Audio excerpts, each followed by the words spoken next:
Hello YouTube, my name is Plazukas. Obviously you can't see me on screen right now, but I'm gonna go over this doc. We don't know if it's accurate, we don't know if any of it or some of it or none of it is actually what happened. But based on everybody's reporting, we can kind of discern that there's some similarities to what could have been settled and it not be technically illegal. So there's a lot of that area where this could explain some of that. I will keep this inbox open for 12 hours from now and it will be gone forever. Here's what actually happened, but what cannot be said publicly by the Dr. Disrespect camp. Okay. This is very interesting because this is their side of it. This is their side of it, apparently.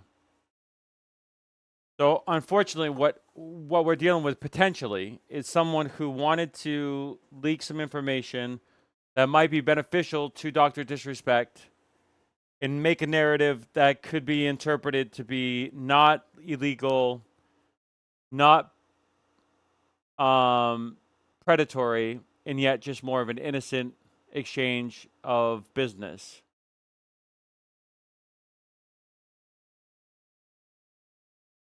Okay, confirming there were whispers between Guy and a 17-year-old on Twitch.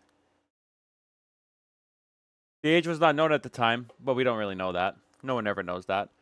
Those were messages in relation to how to scale new channels using tried and tested methods behind the scenes. This was a service that was offered by members of the Dr. Disrespect team under a different brand name. Okay, that's weird.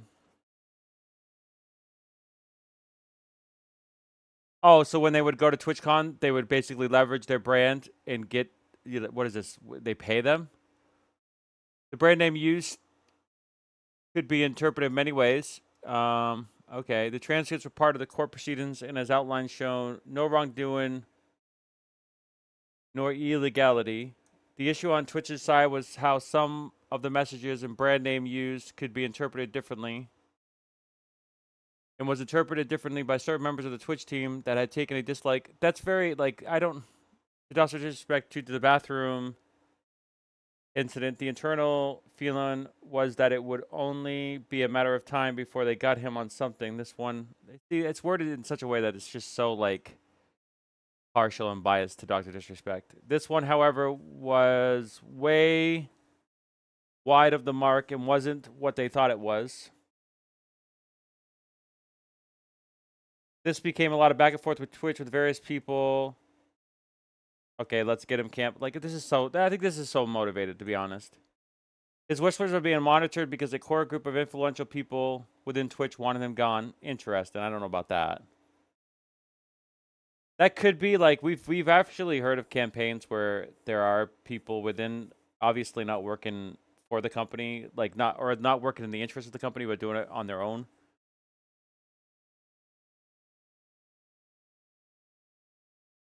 The whispers in question were for actually for many weeks prior to his last stream. The initial explanation provided to him during the termination communication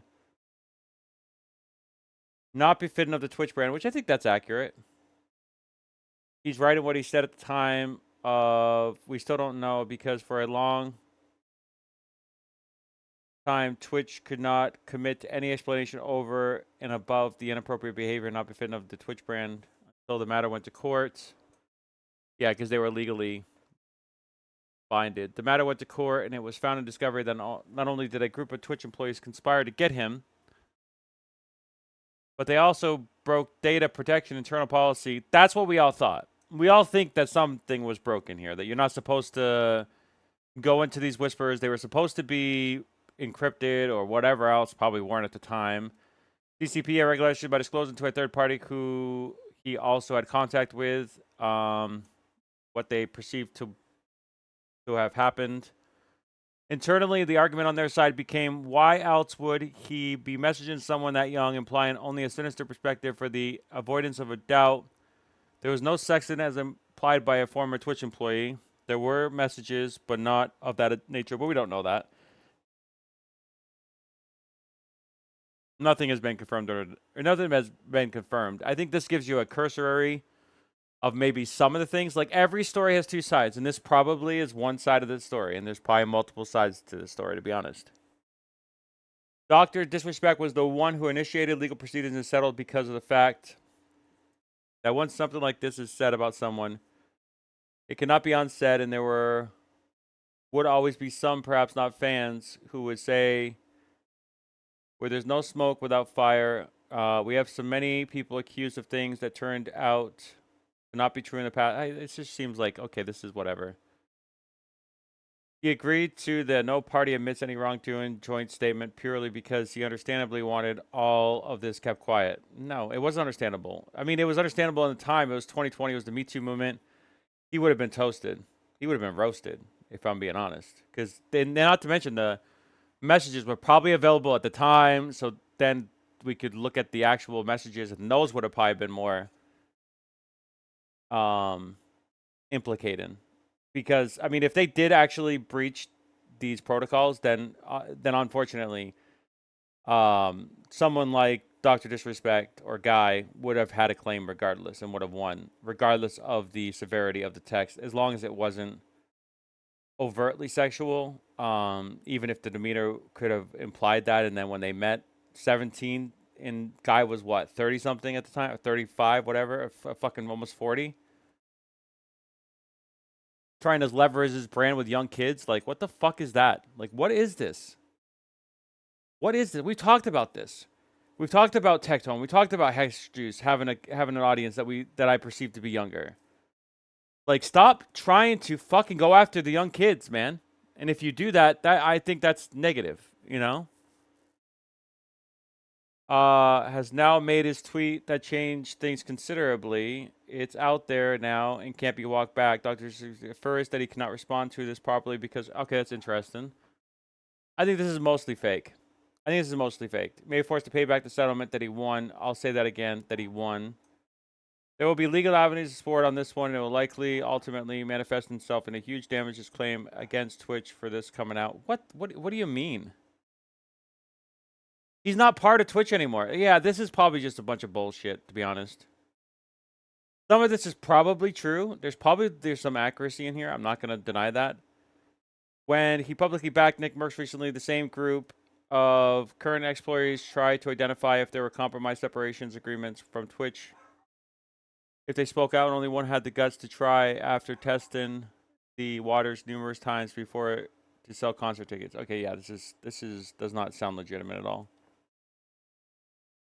The person would have largely been fined legally if he had not mentioned the word sexting because, well, we don't know. You can't prove that there was no sexting because nobody has the messages, okay? And I think this narrative is very, very, very positive to Dr. Disrespect. And I think that is an indicator that not everything here is truthful. This is only one side of the story. But because they used the word expert legal proceedings to get under the way quickly, yeah, I don't. Categorically show that there was no sexting, but merely communications. Well, where is the stuff? If we can see it, that would be different. I want to see it. I want to see it sealed. I want to see it in evidence. I want to see it in its proper documentation form to show that it was captured at that time. I am a former Twitch employee. I now work elsewhere. I will not be identifying myself, and I will not answer any questions about who I am. However, I will answer some questions in relation to this case. I was very close. You want to answer questions? That's weird. He deserves the right to have transparency, but he's... Oh, my gosh. This guy sounds like an absolute fan, if I'm not going to lie. You should also ask yourself, why are some of these people no longer at Twitch? Because they broke the policy, and in some cases by law. Stop it. Stop it. You don't know that.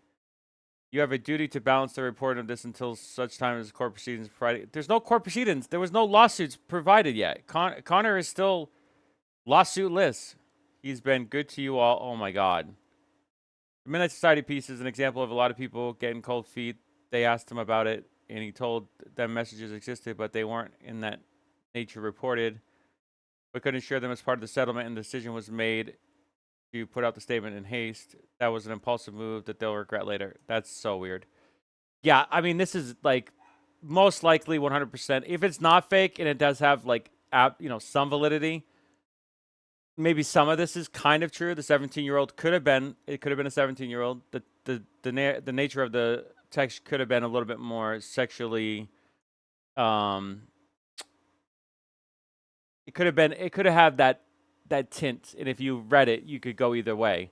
And the fact that they were going to meet up with some brand deal or whatever else. The fact that these fucking people are meeting up with 17-year-olds. This is why TwitchCon shouldn't exist. This is why all the con shouldn't exist. This is why this fucking relationship between, streamers, celebrities, and regular people shouldn't have these fucking conventions. And I think they're all there just for predatory behavior, to be honest. I think everything is fucking built on predatory behavior, to be honest. If it ain't the money, it's something else, and it's usually power.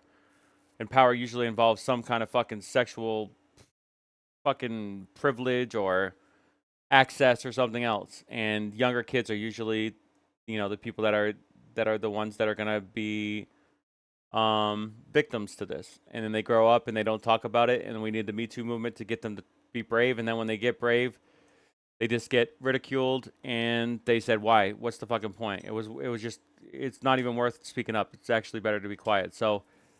I will continue to cover this. If this video is out, then that means, I put it out there, but I just don't think it has that much validity. I think some aspects of this could be true and some aspects could not be true.